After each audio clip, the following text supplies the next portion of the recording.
Shalom, jemaat yang kekasih dalam Tuhan. Selamat berjumpa lagi di dalam persekutuan doa. Walaupun kita di tempat yang terpisah, tetapi kita bisa dapat bersatu di dalam persekutuan doa pada saat ini.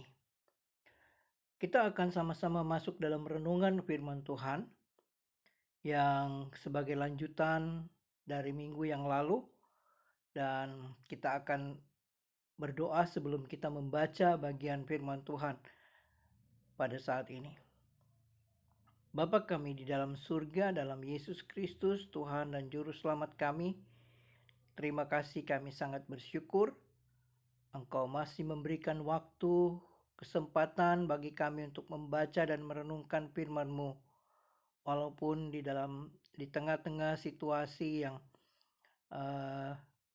sulit yang kami hadapi, tetapi kami tetap percaya bahwa Engkau hadir di dalam kehidupan kami, baik yang ada di rumah masing-masing maupun bersama kami semua, untuk dapat menolong kami dengan bimbingan Roh Kudus untuk dapat mengerti akan firman Tuhan.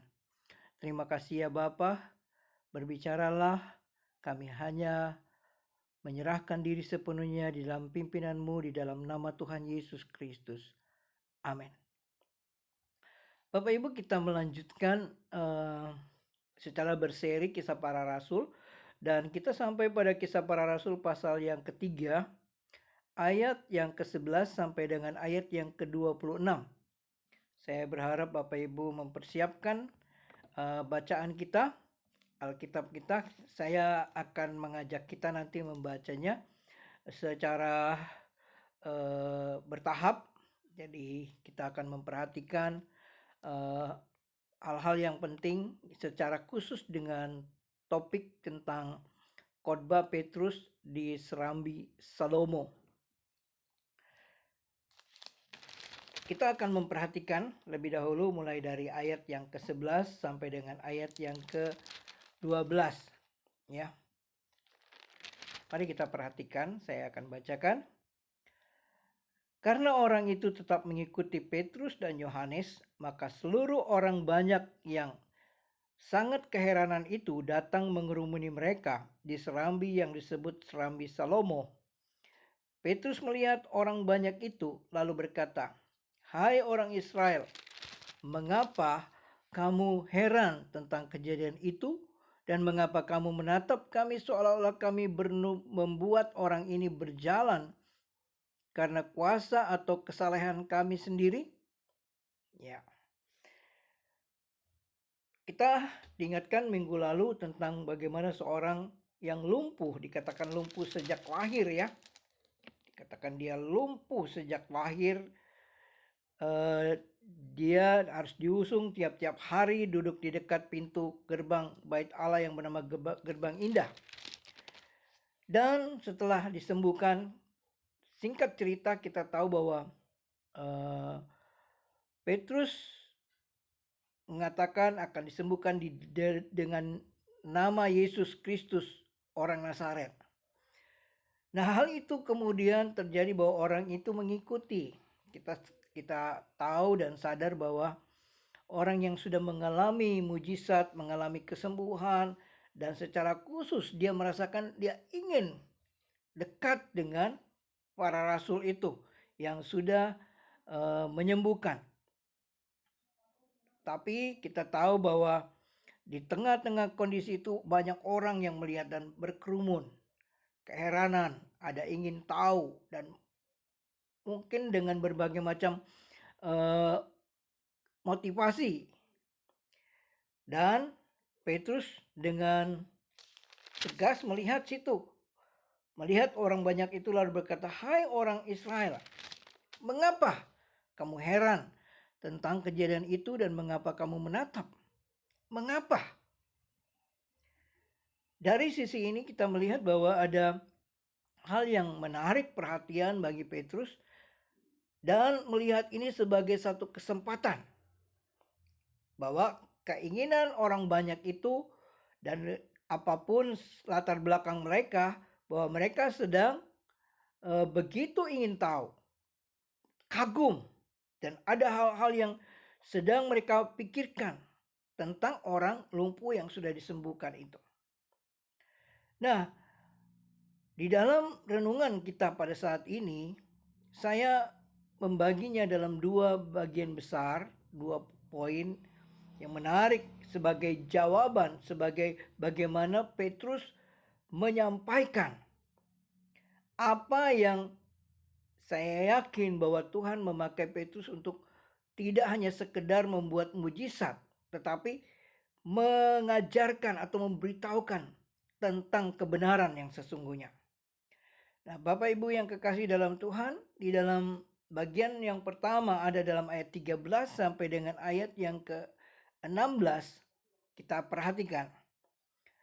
Allah Abraham, Ishak dan Yakub, Allah nenek moyang kita telah memuliakan hambanya yaitu Yesus yang kamu serahkan dan tolak di depan Pilatus. Walaupun Pilatus berpendapat bahwa ia harus dilepaskan, tetapi kamu telah menolaknya, menolak yang kudus dan benar, serta mengendaki seorang pembunuh sebagai hadiahmu. Demikianlah ia, pemimpin kepada hidup, telah kamu bunuh, tetapi Allah telah membangkitkan dia dari antara orang mati. Dan tentang hal itu, kami adalah saksi. Dan karena kepercayaan dalam nama Yesus, maka nama itu telah menguatkan orang yang kamu lihat dan kamu kenal ini. Dan kepercayaan itu telah memberi kesembuhan kepada orang ini di depan kamu semua. Secara khusus, Petrus menegaskan dimulai dengan teguran dan sapaan, hai orang-orang Israel. Dan hal-hal itu secara khusus kepada mereka yang hadir saat itu. Kemungkinan mereka adalah orang-orang yang juga menyaksikan ketika peristiwa Yesus disalib. Kemungkinan itu bisa juga ada pemimpin-pemimpin agama yang bertanggung jawab. Ketika disebut bahwa adanya peristiwa-peristiwa seperti itu. Dan bisa jadi itulah yang sedang mereka, ada yang mungkin anggap itu sebagai peristiwa penting, ada juga yang mungkin tidak mau tahu, tidak peduli. Tetapi Petrus mengatakan, mulai dengan Allah Abraham, Ishak dan Yakub. Tentang Yesus Kristus tidak terlepas dari janji, perjanjian Allah dengan Abraham, Ishak dan Yakub. Dikatakan Allah nenek moyang kita telah memuliakan hambanya yaitu Yesus yang diserahkan di depan Pilatus ya. Walaupun Pilatus juga tidak mengatakan bahwa Yesus itu bersalah. Pilatus mengatakan tidak menemukan kesalahan pada diri Kristus. Tapi di sini poin yang menarik. Orang Israel diingatkan di dalam bagian ini tentang pribadi Yesus Kristus yang sebenarnya ada ikatan perjanjian. Allah, Abraham, Ishak, dan Yakub itu adalah nenek moyang daripada bangsa Israel. Dan menarik juga di sini ada kaitannya dengan peristiwa yang sangat mengerikan. Ketika Yesus itu diserahkan, walaupun Pilatus ingin supaya dilepaskan, tetapi orang-orang itu menolak dan yang kudus dan yang benar dalam ayat 14. Dan dikatakan mengendaki seorang pembunuh sebagai hadiah. Ini ditukar Yesus dengan Barabas, seorang penjahat. Tetapi kita melihat bahwa hal itu terjadi. Yesus kudus dan benar. Itu menggambarkan bahwa dia tidak bersalah. Tidak didapati sedikit pun kesalahan dalam dirinya. Ya. Dan dia harus digantikan dengan Barabas yang sebenarnya adalah seorang yang jahat. Nah, di sini bagian ini kembali lagi secara bertahap, beruntun, kemudian Petrus juga menegaskan, demikianlah ia dalam ayat 15, pemimpin kepada hidup yang telah kamu bunuh, tetapi Allah telah membangkitkan dia dari antara orang mati. Dan tentang hal itu kami adalah saksi. Nah, inti yang paling penting tentang keberadaan Yesus Kristus, siapa dia?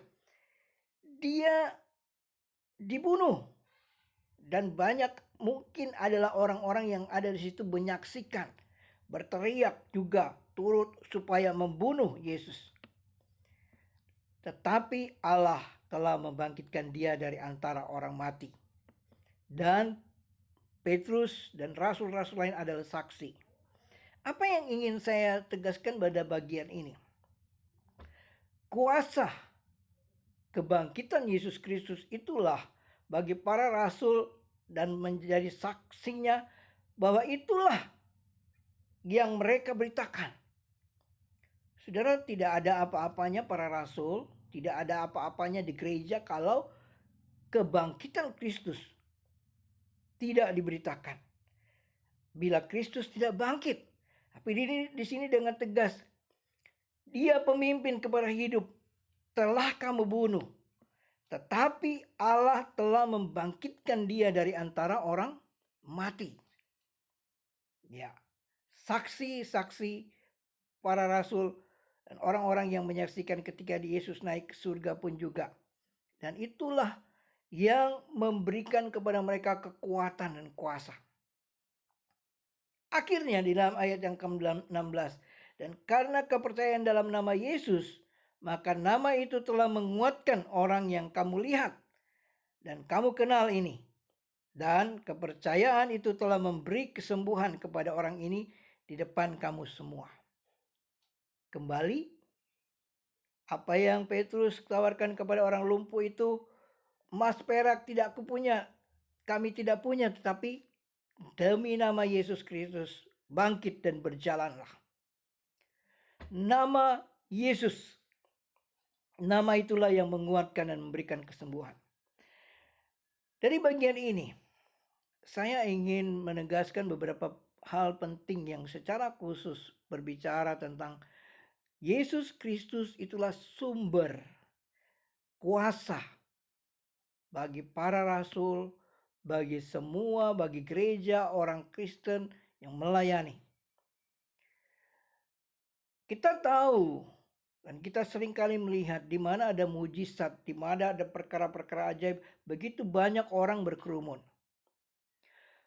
Diadakan KKR kesembuhan, doa kesembuhan dan sebagainya, begitu banyak orang datang. Tetapi di sini landasan penting untuk kita lihat. Petrus dan Yohanes kembali mengatakan dengan tegas, Yesus Kristus itulah yang menyembuhkan. Nama itulah yang menjadi landasan penting, bukan para rasul.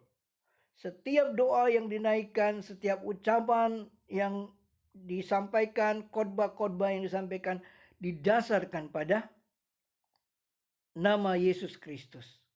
Pemimpin kepada hidup, dia yang kudus, yang benar. Tanpa Yesus Kristus tidak ada. Tanpa kebangkitan Kristus, gereja tidak akan sanggup, tidak akan bisa berdiri dengan tegak. Gereja mungkin akan banyak tantangan, tetapi kondisi apapun yang dihadapi, gereja akan tegak berdiri, akan terus kuat, tidak goyah karena Yesus Kristus bangkit dari kematian. Itu yang pertama yang kita diingatkan. Yesus Kristuslah yang utama, yang harus ditinggikan, yang harus dimuliakan, yang harus menjadi pusat pelayanan kita. Jangan sombong kalau Tuhan memakai kita. Jangan kita menganggap diri kita hebat dan kuat. Kalau Tuhan memakai kita, kalau kita dipakai dengan berbagai talenta-talenta pelayanan, itu hanya karena anugerah Tuhan di dalam Yesus Kristus. Poin yang kedua, ayat 17 sampai dengan ayat 26. Kita bisa perhatikan, saya bacakan. Ayat 17 sampai dengan ayat 26.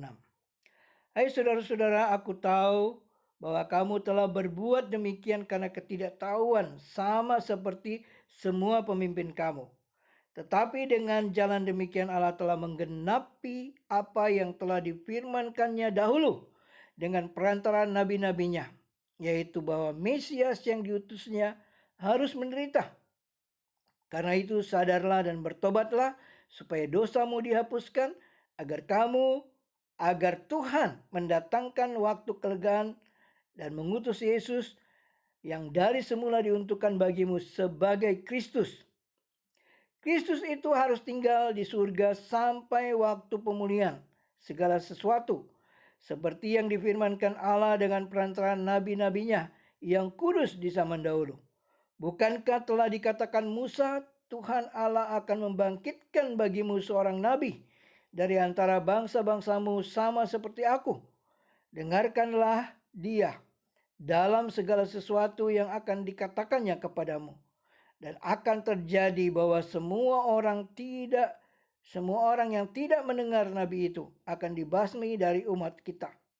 Dan semua nabi yang pernah berbicara, mulai dari Samuel dan sesudah dia, telah bernubuat tentang zaman ini. Kamulah yang mewarisi nubuat-nubuat itu dan mendapat bagian dalam perjanjian yang telah diadakan Allah dengan nenek moyang kita. Ketika ia berfirman kepada Abraham, oleh keturunanmu semua bangsa di muka bumi akan diberkati. Dan bagi kamulah pertama-tama Allah membangkitkan hambanya dan mengutusnya kepada kamu, supaya ia memberkati kamu dengan memimpin kamu masing-masing kembali dari segala kejahatanmu.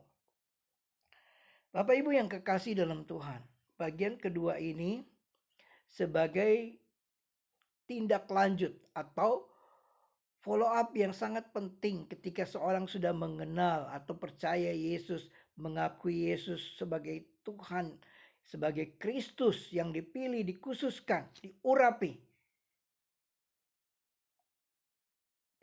Petrus dengan tegas katakan, "Hai saudara-saudara, aku tahu kamu telah berbuat demikian karena ketidaktahuan, sama seperti semua pemimpin kamu." Ini sebuah peringatan, teguran. Apa yang terjadi, yang dilakukan orang-orang saat itu karena ketidaktahuan. Bahkan juga oleh pemimpin-pemimpin agama yang pengetahuan mereka terbatas dan mungkin dengan pemikiran-pemikiran yang dipengaruhi sehingga Kristus datang ditolak. Bahkan sampai dibunuh. Tapi Yesus dibangkitkan. Apa yang menarik dari bagian ini? Kesadaran yang sangat penting yang harus dimiliki adalah dalam ayat yang ke-19. Katakan, karena itu sadarlah dan bertobatlah. Kata-kata ini dengan tegas mengingatkan tentang sebuah perubahan. Bertobat. Dan itu diarahkan kepada pertobatan perubahan pikiran. Apa yang dipikirkan tentang Kristus dan tentang kehidupan di dalam Kristus itu harus menjadi perubahan yang sangat penting. Ya. Kita tahu bahwa ketika orang-orang itu mengetahui tentang Kristus, dengan terang-terangan menolak, bahkan membunuh. Tapi hal yang menarik di sini, sadarlah dan bertobatlah. Perubahan di dalam diri kita, di dalam diri manusia itu, ketika dia mengalami dan apa yang dialami tentang kehidupannya secara khusus, ketika anugerah Allah mengubahnya. Tapi pada bagian ini kita diingatkan bahwa pertobatan itu akan berdampak pada dua hal. Masa lalu dikatakan dosamu dihapuskan. Masa depan agar Tuhan mendatangkan waktu kelegaan. Penghakiman kepada manusia terhadap dosa ini membuat manusia ada dalam kesesakan, dalam ketakutan, dalam situasi di mana sesuatu yang mencekam, kekhawatiran dan bahkan ketakutan yang tidak berkesudahan, ketakutan yang terus-menerus. Tetapi disinilah yang diingatkan, kalau ada perubahan, pertobatan, sadar, dosa dihapuskan, tidak lagi diperhitungkan, dosa dihilangkan, dan akan ada kelegaan, penyegaran, tidak lagi dihantui dengan ketakutan, tidak lagi dihakimi dengan perbuatan-perbuatan yang tidak baik. Bertobat. Ilustrasi tentang bertobat ialah tinggalkan yang lama dan mengarahkan hidup kepada Tuhan. Tapi tidak sampai di situ. Apa yang dikatakan bertobat itu berkaitan dengan apa yang Yesus lakukan. Ya, pengampunan dosa sempurna telah dikerjakan di dalam Yesus Kristus dalam pengorbanannya di kayu salib. Semua orang harus memandang kepada Kristus. Dia berdosa, dia harus menanggung dosanya, tetapi Yesus menggantikannya. Dosanya diampuni dan bahkan dihapuskan, dan dia hidup dalam kelegaan, tidak lagi di dalam ketakutan akan penghukuman. Apa yang Yesus lakukan di dalam ayat 21 dan ayat selanjutnya telah dinubuatkan bahwa Yesus akan membawa pemulihan. Waktu pemulihan pada masa yang akan datang sudah dinubuatkan di antara para nabi. Dan bahkan dalam Musa juga mengatakan akan bangkit bagimu seorang nabi. Apa yang dia katakan? Damai sejahtera, berkat-berkat, kehidupan yang kekal. Yesus memberikan itu. Pencuri datang untuk membunuh, membinasakan, tapi aku datang supaya mereka memiliki hidup dan hidup dalam kelimpahan. Yesus menjadi pintu bagi domba-domba. Yesus menjadi gembala yang baik. Dan apa yang dijawab dalam kehidupan kita, begitu banyak kesesakan-kesesakan yang terjadi, Yesus jawaban hidup kita. Dan kemudian yang menarik juga, tidak hanya cukup kita mengetahui siapa Yesus, tapi kita harus hidup di dalam Kristus. Yang menarik, nubuat-nubuat ini disampaikan dan kembali mengingatkan bahwa Allah telah berjanji melalui Abraham bahwa bangsa umatnya itu akan menjadi bangsa yang diberkati dan menjadi berkat. Nah, ini pun juga dijanjikan bagi kita bahwa kita sudah diberkati dan bahkan kehidupan kita untuk menjadi berkat. Perhatikan di dalam ayat 25, kamulah yang mewarisi nubuat-nubuat itu dan mendapat bagian dalam perjanjian yang telah diadakan Allah dengan nenek moyang kita. Ketika ia berfirman kepada Abraham, oleh keturunanmu semua bangsa di muka bumi akan diberkati. Jadi khotbah Petrus ini mengarahkan kembali, selain tadi menegaskan siapa Yesus, tapi setiap orang harus memiliki hubungan dan relasi dengan Kristus. Sehingga dosanya diampuni, dihapuskan, dia mengalami kelegaan, dan perjalanan hidupnya sebagai satu kepastian tentang Yesus yang akan datang kembali. Dia akan membawa pemulihan. Dia menjadi Raja Damai. Yesus Kristus yang juga hadir di dalam kehidupan kita saat ini, dan dengan Roh Kudus yang diberikan kepada kita, akan menuntun kehidupan kita kepada kebenaran.